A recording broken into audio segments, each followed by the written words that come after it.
Good morning. You're listening to a live Tele-Town hall meeting with State Senator Peter Lucido. We'll be talking about COVID-19 and the state's response. We're joined by hundreds of area residents this morning, and the ground rules are simple. If you would like to ask a question, just press 0. Again, if you would like to ask a question and join the conversation, just press 0. And Senator Lucido, you're here to answer questions, and you're also going to have a couple of guests with you this morning. You're going to provide a lot of good information. So, Senator Peter Lucido, thank you for joining us. Good morning.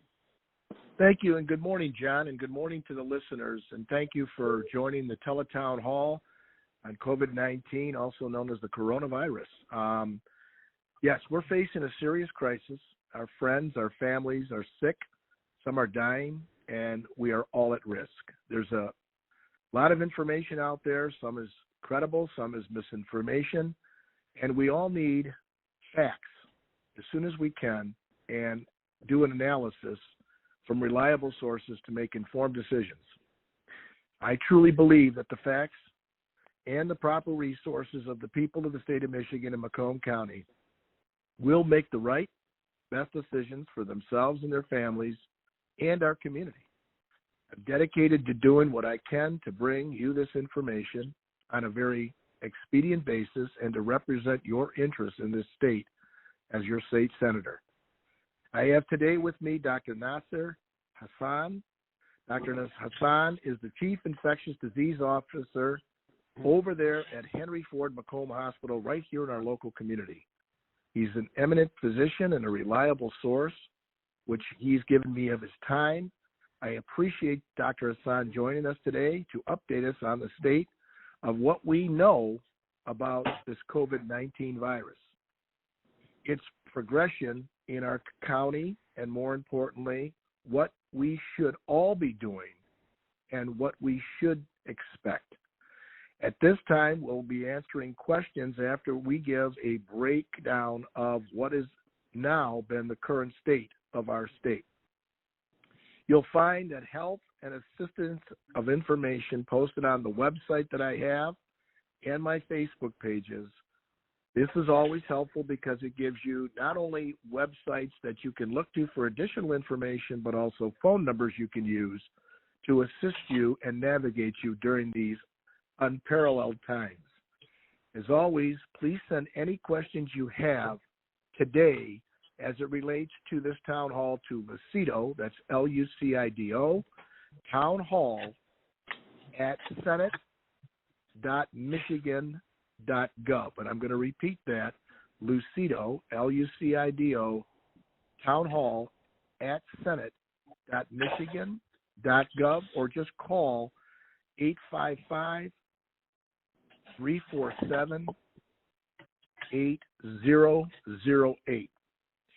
Also joined with me today is Mr. Gregory Jacobs. Mr. Jacobs is the manager of the community relations at Henry Ford Macomb Hospital. And I'd like everybody to take down his phone number. Mr. Jacobs' phone number is area code 313-720-7711. I'll repeat, 313-720-7711. And the reason I'm giving you that number is if you want to volunteer, or if you have made a donation, if you'd like, for any food for the first-line defenders that are sitting there waiting to help you and your family, as well as any medical supplies, Greg is the one, the go-to, as we say, for our community relations as it relates to Henry Ford Macomb Hospital right here in our backyard. So without further ado, I want to bring you up to date on the orders because it's been a real concern of everybody. I'd like everybody to note that there's 3 separate orders. There's one state of emergency that yesterday the Senate and the House have extended until the end of this month. That's consistent with the federal government, who also has a state of emergency for the state of the country. In addition, there is a state declaration of disaster that has also been filed. Both those orders, state of emergency and state declaration of disaster have implications of federal funding as well as resources we get from the federal government. Yeah, those have to be, it's a prerequisite, filed with the federal government, which our governor has done, so that we get these supplies, these goods and services, as well as dollars to backfill what has happened here in our state. The last thing is, which is stay home, stay safe order. That's due to expire next week on Tuesday morning, or if you will, April 13th at 11:59 p.m. And the governor is going to be discussing whether or not she is going to extend that order or not she's going to allow certain businesses that we've been getting calls, such as landscapers, home builders, flower shops, greenhouses, and the like, to go ahead and open up. Those questions there are policy questions, and it's exclusively in the purview of the governor as it relates to whether or not she is going to allow those businesses to reopen. I've heard your concerns. I've listened to your calls, and I've responded to your emails as to what voices are about allowing these businesses to reopen or not reopen. And I can tell you now that it is a concern is regarding the economics of our state as well as our county. But at the same time, our health, safety, and well-being is first and foremost. Now, they're going to have a lot of questions. I want everybody to be patient. If your questions are, if you're in the queue, you're going to be online in the order you come in to ask your questions. But I know that there's certain symptoms that everybody wants to talk about as to what it is that you can expect. And those symptoms have been said that if you have a fever, if you're coughing, if you have shortness of breath, if you feel achy, if you've got a headache, these are certain symptoms of flu-like symptoms, that's what this is. It's a virus. It's a flu. And we're going to hear more from Dr. Hassan in regards to that. Whether you should get tested, whether you shouldn't get tested, who's making the call in regards to that. If you're going to care for somebody, how do you care for them that has tested positive if they're not in the hospital? Do we have enough capacity? And that's been a big question that we're going to get to, about whether or not we have enough capacity to take care of all those that are going to have this virus. Do we have enough ventilators? Do we have enough emergency bed space, or do we have enough bed space in general? And if not, where are we going to resource that to? And just a daily life coping with those that have the virus and those that don't, that we've been sheltered in place like we have in our homes, that don't have essential businesses that we have to tend to needs of the entire public. So without further ado, I introduce you all at this time to Dr. Nasir Hassan, Chief Infectious Disease Officer over at Henry Ford Macomb Hospitals. Welcome, Dr. Hassan. Good morning, everybody, and those on the line. I'm the Chief of Infectious Disease and also the Director for the Infection Control at Henry Ford Macomb. My duties basically are to make sure that not just the patients coming into the hospital are safe, but when they're going out into the community, the patients and the community is also safe. And a brief introduction of how to expect what to expect when you do get infected. Most of these I will address in my answers to the community, and I think I will then allow more questions to come in and fill in whatever gaps there are. So if there are any questions, I'll take them. Doctor, before we get started, John, before we get started, could the doctor review the three basic questions? Is number one, why don't we let everybody know what the symptoms are, doctor, of the coronavirus? And Senator, doctor, if I may, if anyone has a question, all they need to do is press 0 to join the conversation. I apologize, doctor, go ahead. So the common symptoms are usually fever, upper respiratory tract infection-like symptoms like a dry cough, some sore throat, congestion of the nose, and sinus congestion. A shortness of breath can happen if the disease progresses, What we've seen, however, is that patients do come in with gastrointestinal symptoms, stomach upset, nausea, sometimes diarrhea, and fatigue, and muscle aches. So the list of symptoms we've seen has started to grow, and that's mostly reflective of how each individual person's immune system is reacting to the virus. So what physicians have started to look for is any symptoms that a person has seen which are new to that person. And we can then figure out if there's been exposure or the risk of the person who's having these symptoms. Unfortunately, there's no typical symptoms left anymore that one could expect. And if there's any other symptom, it's not this COVID infection. So please be mindful that make sure you make contact with your healthcare provider if you're having any new symptoms, fever, or any other symptoms of influenza or muscle aches or shortness of breath, even diarrhea and nausea. One symptom, however, we found to be extremely specific for this COVID-19 infection, and that is problems with smell. Patients, those who have complained that the capacity to smell has diminished, they always test positive. And this is most likely because the virus does infect the nose and the nerves that we use to smell different various products. So if you have smelling problems and you're not having any other symptoms, please be mindful that this could be a symptom of COVID. Make sure your healthcare provider is aware of that.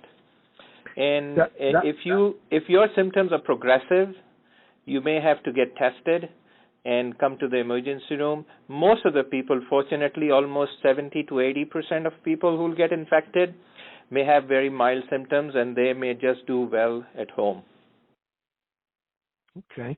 Doctor, is there a metric when somebody should get tested, or is it basically because we've gotten a lot of calls that said, I have these symptoms and I need to get tested. And I said, well, it's up to your primary healthcare physician.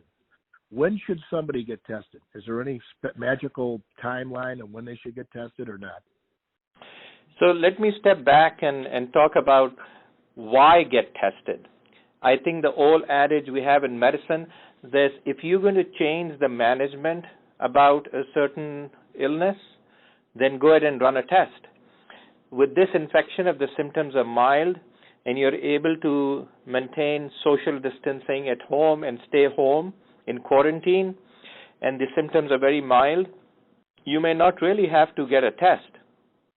We encourage testing if the person is an employee in a place where it's important to know if the infection is present or not, so we can keep him away from the workplace, or if he's getting ill and he presents to the emergency room.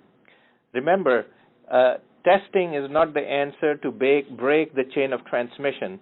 What is important to break the chain of transmission is to stay home and maintain social distancing. Now, when infectious disease doctors and epidemiologists say stay home, they mean stay home. Try not to get out of the house. Imagine if the whole community thinks they might have to go outside for their reason, you'll have the whole community outside. So please be very mindful and stay home.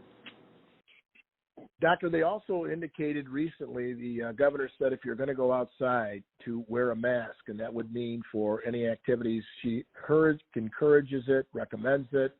So did Dr. Caldoun, who is our chief medical executive here at the state level that works with our governor. Do you agree with that philosophy that the mask should be worn? Well, let me make a comment here. A mask is useful in certain conditions to break the chain of transmission. If a person has to go out and there's a necessity, then a mask will protect them and other people, because you really don't know who's infected because the symptoms are so different in everybody.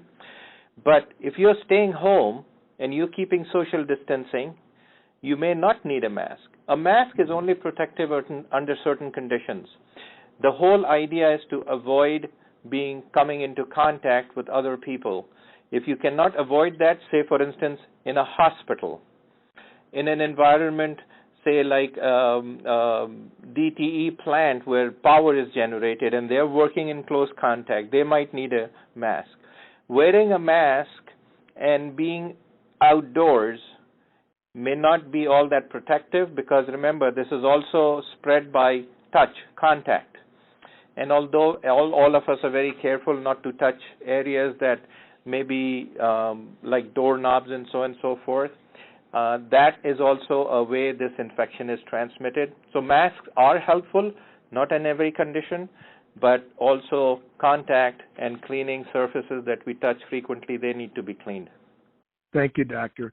We had a caller that had indicated to me that if I go to the hospital and I get tested and I test negative, or if there's a first responder, such as a fireman, a police officer, that has been tested 7 to 9 days ago, and then they test negative, what's the chances then after testing negative? Is it on a day-to-day basis you could pick this up, not have it one day and the next day pick up the virus? So I think, Senator, what you're referring to is what we call the incubation period.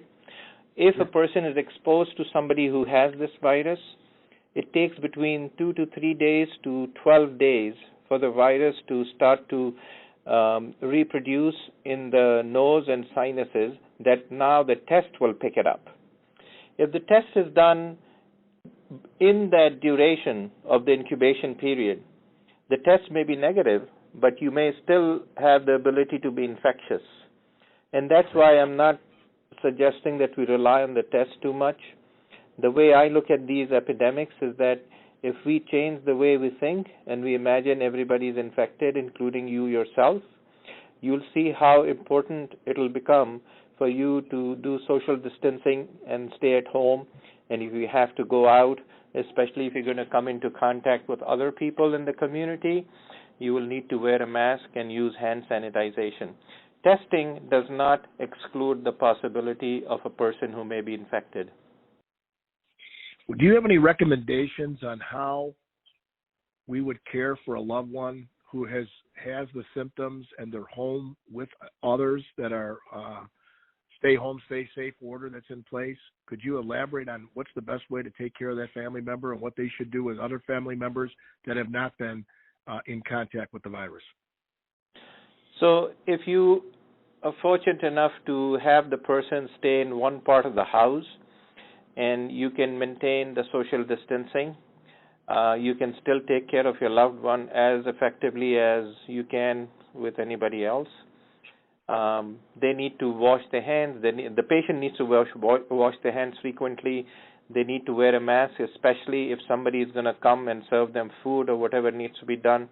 The person who's taking care of the patient needs to wear a mask and needs to do frequent hand washing and social distancing.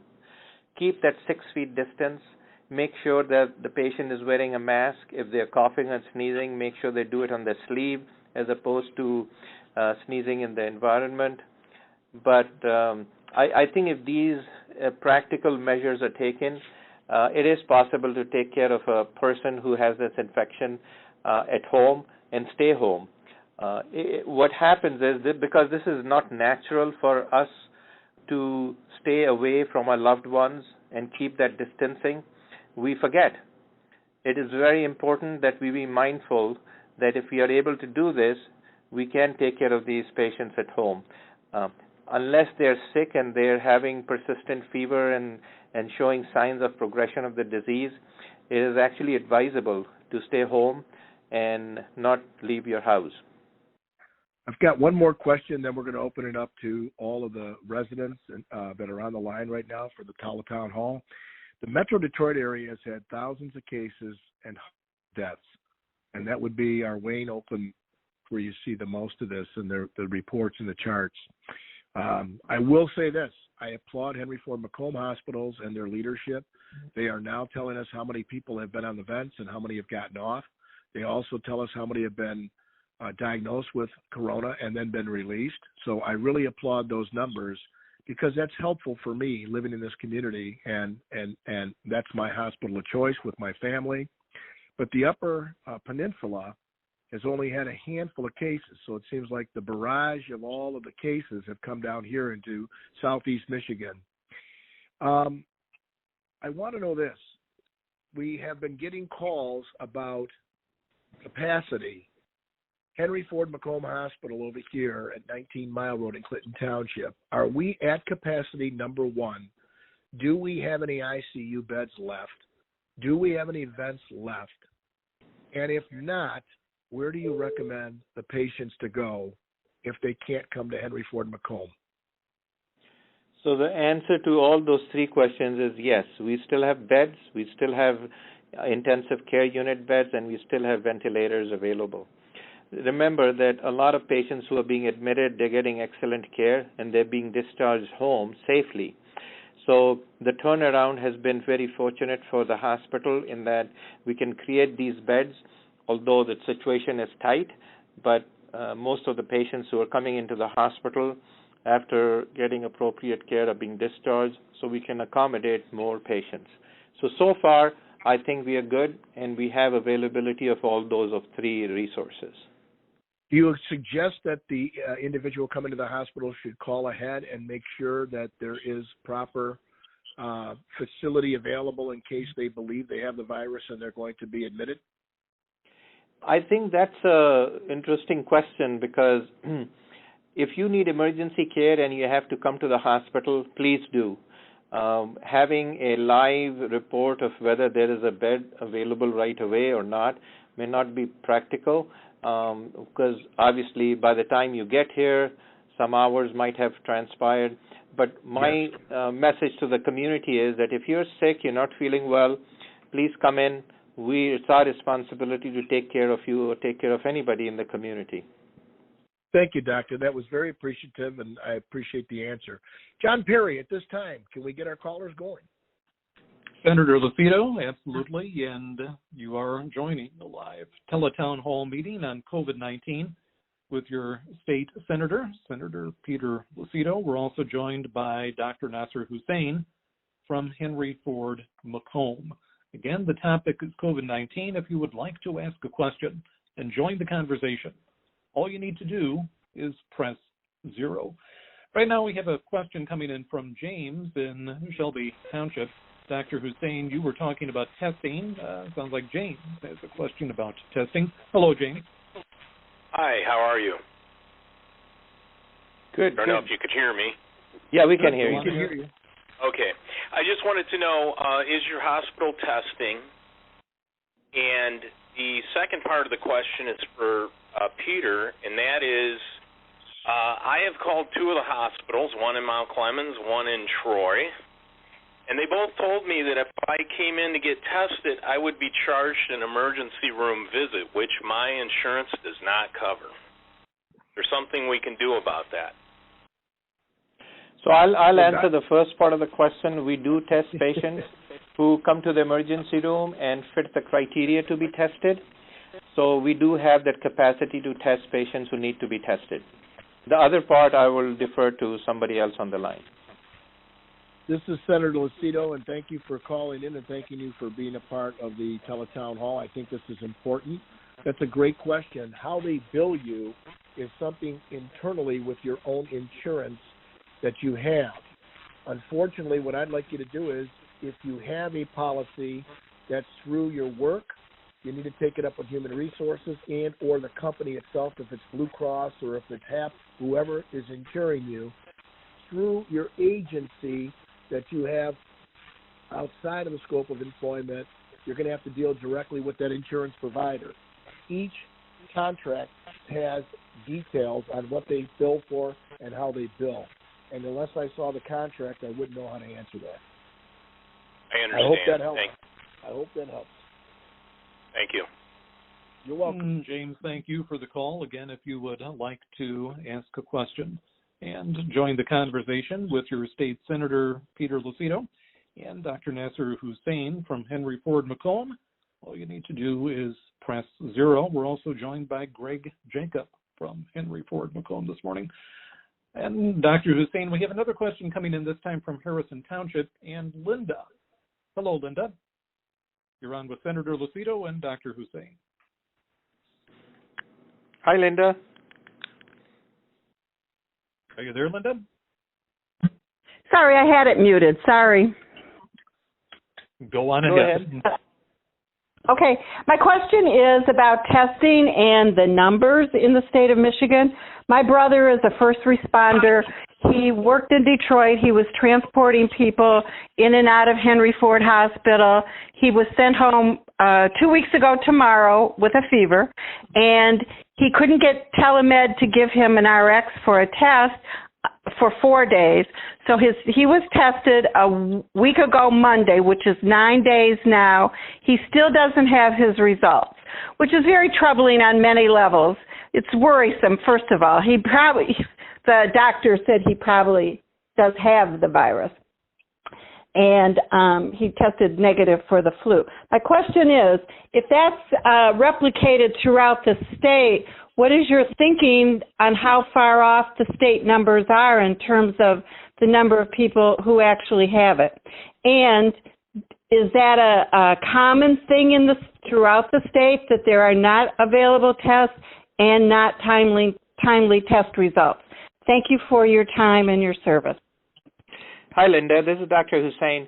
So the quick way to answer your question about concerns with what we call the turnaround time for testing, certainly we have made a lot of strides in trying to get the test results back quickly.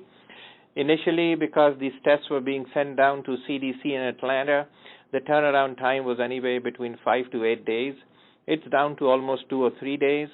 There are certain labs that still have a little backlog. The tests are being sent now to Lansing instead of being shipped all the way to CDC in Atlanta.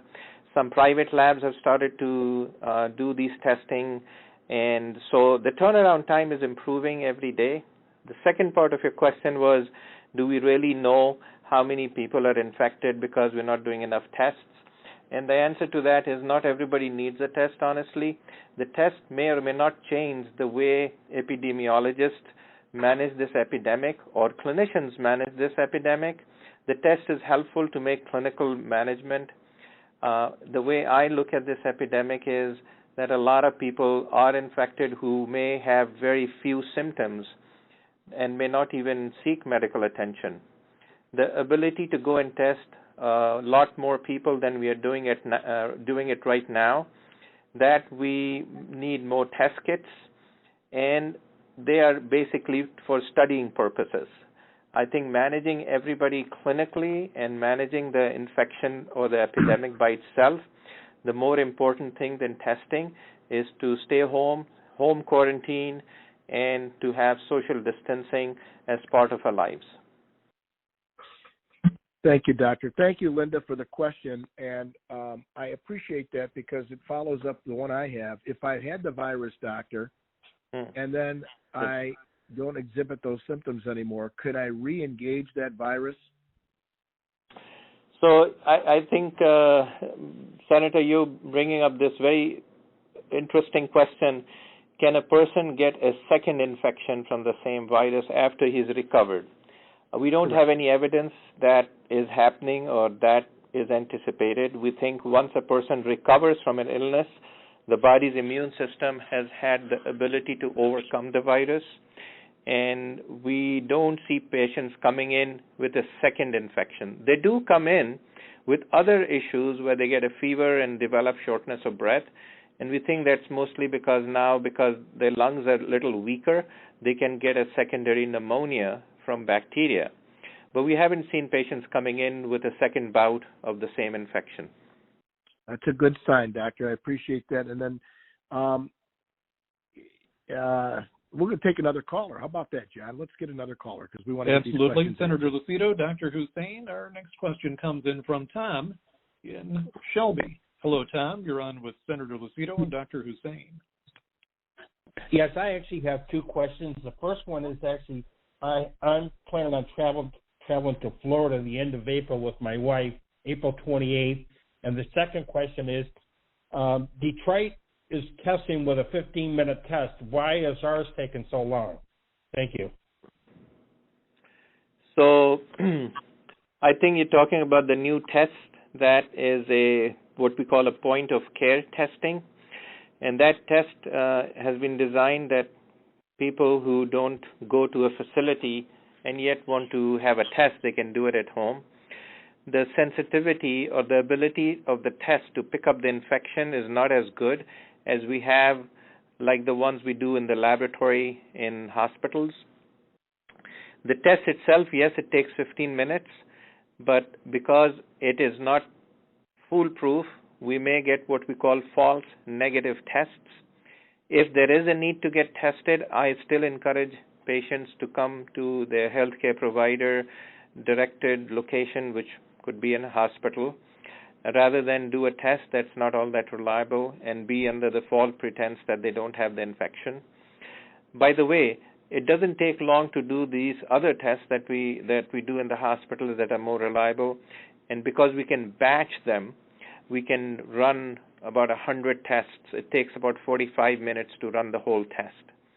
The point of care test that has been marketed now is helpful because there are individuals who are not very sick and they can perform the tests at home. I would caution everybody that these tests are not very reliable, and either way, whether the test is positive or negative, I think one should continue to practice social distancing and to stay at home. And if you're sick, get to a hospital where they can run a more reliable test. Doctor, I also heard he indicated he's going to Florida, I believe on the 28th or the 29th. As far as travel is concerned, I don't know if you're flying or if you're driving there. Which is the choice of travel? So the choice of travel is staying away from people, and a car would be the way to go. Although, this breaks my first rule, staying at home. So I think you need to be mindful of that. Okay. Does that answer your question? Thank you for the question.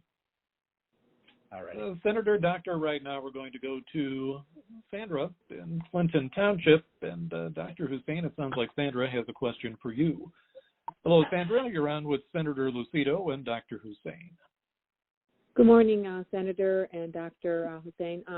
My question pertains to going to the store and bringing bags and mail. I leave everything sitting out 24 hours except for my groceries because I don't want them to sit out because obviously if there's cold or they could be spoiled. It's my first question. And my second question is, are you seeing indication of the curve of the cases declining based on the statistics of how many cases compared to the fatalities? So the first question, hi Sandra, thanks for asking those questions on everybody's mind, including mine, because we also get grocery. So I think the grocery question is again one of those, how many other people have touched the grocery and how long can the virus stay on the bags and packages and cans and the bags we bring the grocery into our house. The cold does not kill the virus, unfortunately. So leaving it out in the cold is not helpful in killing the virus. However, the virus is unable to sustain itself to stay infectious in dry conditions. Now, anything that you pick up in the grocery store that's wet, especially the packages or something like that, the wetness encourages the virus to stay on the surfaces a little longer. And then, depending on the type of surface, stays longer on metal surfaces, little less on cardboard surfaces. And there have been, a lot of ways that have been described that are available on the web, how to clean your grocery when you bring them into the house. Heat and dryness work against the virus. Now, you can detect a virus on surfaces for long periods of time, hours, but they may not be infectious.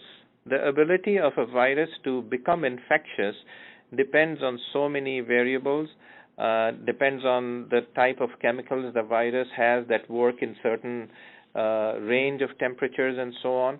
But if you're going to bring your groceries inside your house, please be mindful and clean them before you store them into the fridge. The cold temperatures, it doesn't do much to the virus. And what was your second question? The decline in infections, yeah.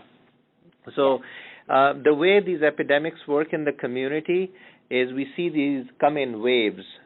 The first wave, we're just seeing the beginning of the peak of the first wave, and these are patients who initially got infected. Now they became sick, and we're seeing those in the hospital. The second wave comes in from the patients who got sick from this first wave of patients, and that comes in about 2 to 3 weeks after the first wave. And therefore, this advice about staying home and not going out is so important. Then if you stay home, you contribute as much as any doctor or nurse that I can think of in breaking the cycle of this infection. Please feel pride in staying home and not coming out. The physicians and the nurses can take care of patients when they're sick, but you do contribute as a member of the community to control this infection. Okay. Doctor, so can I ask thank you. One more small question? So if I've got like some bags sitting in the car from Sunday, some Easter stuff with a card, and I left it in my car since Sunday, like, is that like well enough time for that germ to be gone, or? The germ stays on. The cold temperature actually might serve as keeping the germ intact. So when you bring it in, clean it with a chlorine wipe. Doctor, thank you very much. Right now we're going to go to John, who is calling in from Shelby Township. And John, you're on with Senator Lucido and Dr. Hussein.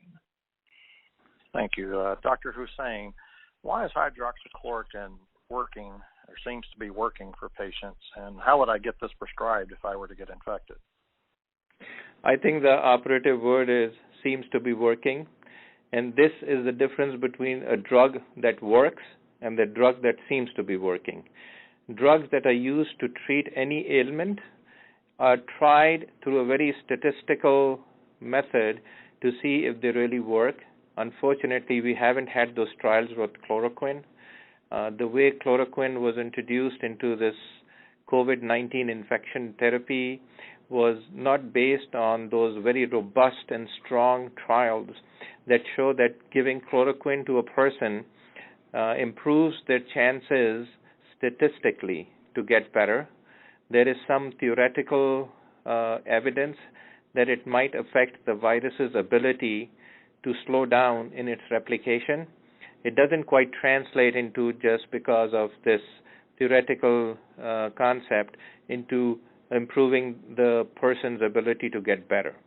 And remember, 80% of the people who will get this infection, if you look globally, 80% of the people who will get this infection would not require any medicine. They'll get better on their own. This is how nature has built an immune system, and this is how our nature is fighting this infection. Introducing any therapy into our system, that has to be studied to make sure that it's not just by chance. So chloroquine, although it's very popular, I don't think that it is the answer to be able to fix this epidemic at this time. Now, there are a lot of clinical trials being done to answer this very question. Currently, there are trials all over the country to see if chloroquine, whether used for treatment or to be given prophylactically, will it work? Remember, this drug has side effects. And if there's no real benefit that can be shown by these robust studies, then these side effects that can affect the liver and the heart, they may not be acceptable. Okay, Doctor, thank you very much. Right now, our next question is coming in from Josie in Shelby Township with a question for Senator Lucido about unemployment benefits. Hello, Josie. Sure. Hi, everyone. This is for Senator Lucido. It's been impossible for us self-employed people to apply for unemployment benefits. There's no way of doing it. We keep hearing rumors that the system will accommodate us at some point. I don't know if those are just rumors. There's nowhere to call. The number I call keeps hanging up. So what are we supposed to do? Here's what happened. Josie, thanks for calling in. That's a very, very important question because so many people are making application for unemployment. The system, according to the governor, was never set for this many callers to call in to go through the system, and they did a reboot. They called it over the weekend.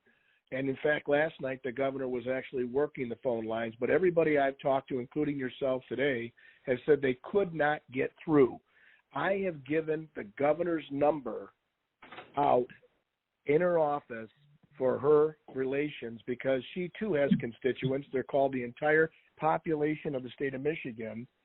And I will tell you to call our number at 517-373-7670. And I'll repeat that. My office number, 517-373-7670, and my staff that are all working remotely to stay out of the building at this time because it's ordered will be more than happy to assist in your claim and get it to the unemployment office up in Lansing, as well as give you the governor's direct constituent relations line so we can get you taken care of. Yeah, that would be very, very helpful. We've tried different ways and we get denied. So I understand, and we're going to go ahead. So call that number again, 517, and that's for anyone else that's on this line, 373-7670. If you'll be more than kind enough to do that, we'll be more than kind enough to get you taken care of. Josie, thank you very much for the question. Right now we have another question coming in, this time from Mike, phoning in from St. Clair Shores, with a question for you, Senator Lucido. Hello, Mike. Go ahead. Mike, are you there? That sounds possibly like, are you there, Mike? Well, Senator, Mike's question was, is there a timeline for when the state, in essence, would be back open for business? Yeah, that's a great question. I know that the governor is going to have to, first of all, the Senate is taking the leadership and going ahead to resurrect what's called an entry plan back for the businesses. We need that, and we need it drastically right now with the restaurants that are closed as well as all of the other small businesses. We need to know what that entry program looks like, when can it start to begin, what businesses can go back into the market, and we have a plan that's being rolled out now in the next 7 days. And the reason why is her stay home, stay safe is going to expire next Tuesday, or if you will, it's on Tuesday. It's going to expire, and we have to know if she's going to continue to keep people home. If so, for how long, and what businesses, if any, can be reopened that are seasonal, such as the greenhouses I talked about earlier, as well as the farmers that have to plant food out in the fields, whether a landscape on a lawnmower that's cutting grasses or taking care of the golf courses, because these seasonal businesses are going to get stung. No matter what, we got to keep the people safe. So I look forward to listening to the governor probably today, if not by tomorrow, as to what her plans are of these businesses, because stay-at-home, stay-in-place orders in place, but also the businesses that she claimed are essential, those are working right now. Like the road builders are out there on the road. There's people that are truckers that are trucking in our food. Our grocery stores are open. There's non-essentials that she said, and one of them was landscapers and home builders, and they have seasonal times to do what they do. So stay tuned, and we're going to figure this all out when she goes ahead and lets us know how long the order is going to be in place. Senator Lucido, thank you. Our next question is coming in from Mary Ann in Mount Clemens. It's a question for Dr. Hussein. Hello, Mary Ann. Hello. Nice to have both of you on the line. I was very sick the last week of December, all of January, and part of February. And I was wondering if that's what I might have had. I had a fever on and off, coughing, horribly coughing, and very, very tired all the time.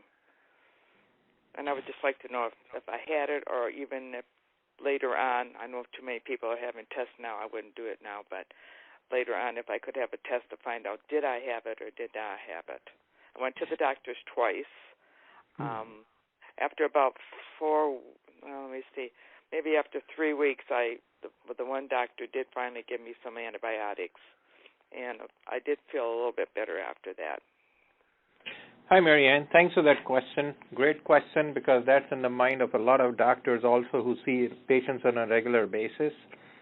The big thing is that you feel better, and whatever it was is not active anymore. But your question about did you have it at that time? That question may be important in the coming weeks or months for people who are looking for those answers, the epidemiologists, and the folks who predict what's happening in the community. So there are other blood tests that have been devised for the laboratories to do that will go out in the community in the given weeks and months to see how many of the community members have had this infection. And that information will not only be useful to predict the rate of this infection spreading in the community, but may also help encourage community members who've had this infection and have recovered completely to donate their blood to see if a therapy can be made up from their plasma to be given to very sick patients who are in the hospital at that time. So excellent question, and the answer to that question is actually going to be very important in the coming months. Doctor, thank you. Marianne, thank you for the question. Right now we have a question coming in from Jim in Bruce Township for Dr. Hussein. And Jim, you're on with Senator Lucido and Dr. Nasser Hussein. Thank you. This is Jim Santilli. How you doing, Senator? Hey, hi Jim. How are you? How you feeling? I'm doing good, and that's one of the reasons I'm calling. I had obviously a really bad case of COVID-19. I was in Henry Ford Macomb Hospital for 6 days, and I first and foremost want to thank you, Senator, for your leadership. I want to thank you, Doctor, and many great people at Henry Ford Macomb, as well as Barbara Rossman. You guys do a great job there. So I think the community can feel very confident that they have a premier health system. You know, in my situation, it was kind of interesting because I went in on March 18th. I had a cough. I had some slight wheezing, shortness of breath, and really one of the main reasons I went to Henry Ford was my heart rate was in the 160s. My blood pressure was through the roof, and at that time they suspected the COVID-19. You know, one of the things I hear quite a bit is watch for the fever. In my case, I didn't have a fever. It developed in the hospital a few days later, and you know, throughout the days I continued to worsen, and I did fortunately receive the hydroxychloroquine and the azithromycin and had an improvement within hours, and luckily got out a couple days later. But one of the questions I do have is, when I was in there, the test was marked as a priority. It took 4 days. Has that timing been improved since then? I know it was kind of early on when I had my situation. Thank you, Jim. This is Dr. Hussein. It's great to hear you're doing so well and your recovery was so quick. The test turnaround now, I'm one of the people who keeps track of these tests and how quickly they come back. I've had 2 tests reported to me that were done today. So the turnaround is becoming faster. Most of the tests that we do come back the next day.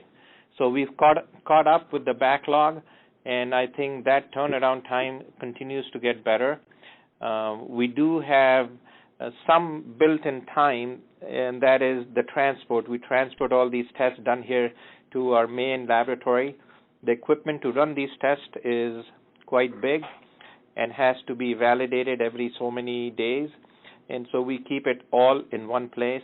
That time is fixed, but the turnaround time is now the same day or the very next day. Perfect. That's great. And just great. Yeah, just real quick, the best advice I can give people, if you start feeling, you know, these severe symptoms coming on, you know, in my situation that came on really quick, they hit me hard, just make sure that you take it seriously. Just because you don't have a fever, you know, don't think it's not COVID-19, you know, make sure you seek medical attention. Jim, thanks for that information and that advice, and I'm glad you're feeling better. Best of happy Easter to you and your family. Thank you so much. You too. Take care. Jim, thank you for the call. Right now we're going to go to Francesca, who is calling in from Macomb Township with a question for Dr. Hussein. Good morning. I was calling in regards to a medical journal that I just read saying that COVID-19 patients in vitamin D has shown to help, and I was trying to send it over your way. Have you heard about the new report saying that vitamin D levels in patients are being tested, and how our vitamin D levels can help improve our symptoms and help us get over COVID quicker? Yeah. Hi, Francesca. Thanks for calling. So there are many reports out in the literature. Vitamin D, vitamin C, zinc, and a whole bunch of other of these chemicals they've looked at. To do a real clinical study to show that giving supplemental vitamin D to people improves the chances of overcoming this infection, that takes a little while. I haven't seen any of those studies. Remember, a lot of people who don't have any symptoms are low in vitamin D till they come and get a test from their primary doctors. So if you look at patients who are low in vitamin D and you provide them supplements, that's always a good idea. Whether providing them vitamin D supplements makes a difference in their outcome from COVID or not, I haven't seen any good study to come out to say that that should be part of the treatment. I have a study here that I just emailed over to Senator Lucido that he can send to you. It is by Dr. Gareth Davies, Dr. Joanna Byers, and Dr. Attilia Garami. And it says it's a document for medical professionals, and they're asking for the evidence showing that vitamin D supplements could effectively prevent COVID-19 and play a role in treating the patients. So I sent that your way so that you could see if Henry Ford is going to be implementing that, or if our local hospitals are going to start testing, or if they already are. Yeah, I'll be happy to look at the study. I think the senator will forward it to me. We'll get it right to, and then we'll get back with you with the answer. Thank you, Francesca. Thank you, Francesca. Right now we're going to go to John, who's calling in from Shelby Township with a question about PPEs for Dr. Hussein. Hello, John.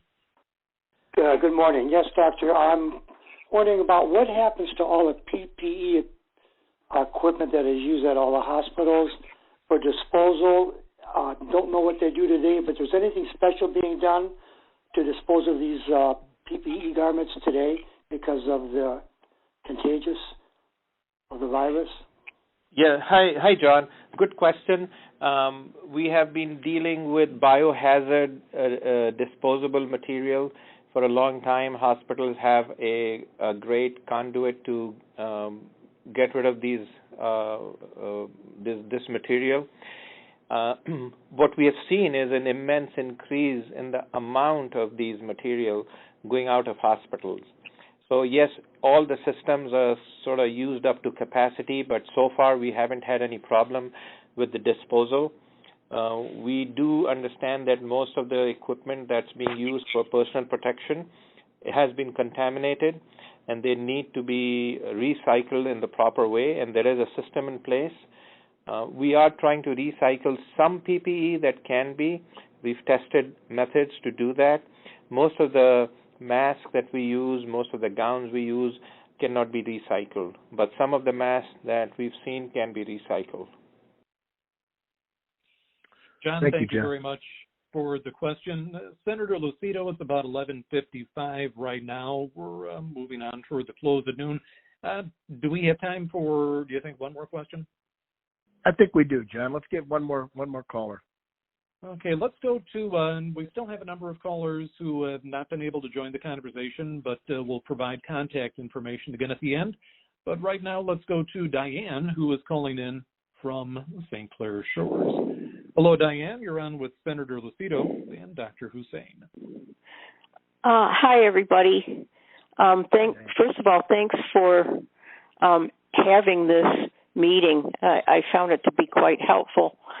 My question is, if you have any information you can provide regarding the number of cases and the number of deaths specific to Macomb County. Everything I hear, of course, is statewide, and everything I see So I'm wondering what the exact situation is here. Go to my website. This is Senator Lucido. Thank you so much for that call and that question. Go to the website that we have or call the office. We post it every day, and we give you an update of every county. There's 83 counties in the state of Michigan. It also gives you the number of the ones that were diagnosed with COVID-19, as well as the number of deaths in that county. The unfortunate part is we're just getting to a lot of the discharges and the reports of the hospitals under the DHHS directive to go ahead and the hospitals make the report. So go to the website that I have, and also on that website it'll have phone numbers, informational websites where you can get even deeper into the weeds about what's going on, because every day it does change. Thank you so much for the call, and I appreciate if you'd go to the website like everybody else that's on the line and get that information, or call my office at area code 517-373-7670. And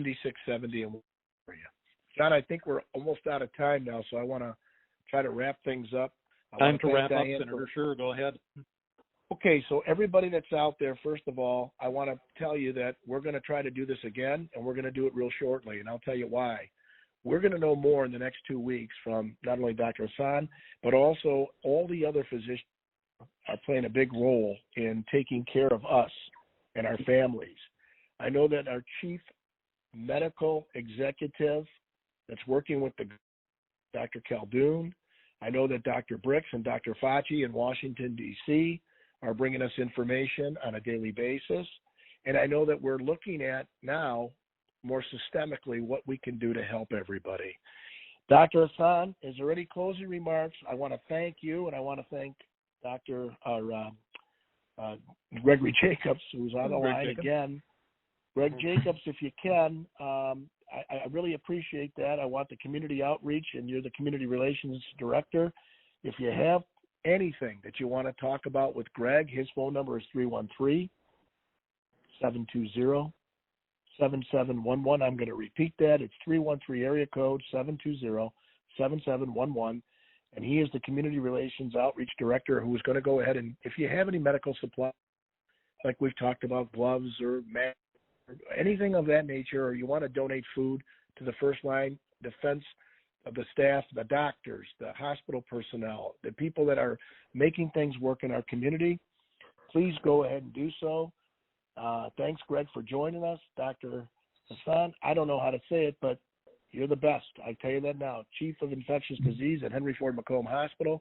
Thank you for your knowledge, your leadership, and making us well. Barbara Rossman, the CEO, the champion and chairman of the board there. Thank you, Barbara. I know you're not with us, or maybe you are. You're listening in. Thanks for all you do, and thank you for your leadership role in this community and taking care of us. And for my staff, again, if you have anything and you want to go ahead and give us more questions, we do have a number. That number is 855-756-7520. And if you're going to do any email, it's lucidotownhall@senate.michigan.gov. That's lucidotownhall@senate.michigan.gov. To John Perry, who was our gracious moderator today, thank you, John Perry. And for all the listeners out there, I want to say this. Stay safe, stay healthy. Most importantly, have a blessed and happy Easter. To you and your family, I bid you good health. Good health, good health. That's first and foremost. And try to stay safe and call us if you have any questions. We're here to help. I'm State Senator Pete Lucido. Thank you for joining our town hall, and I look forward to having you back again.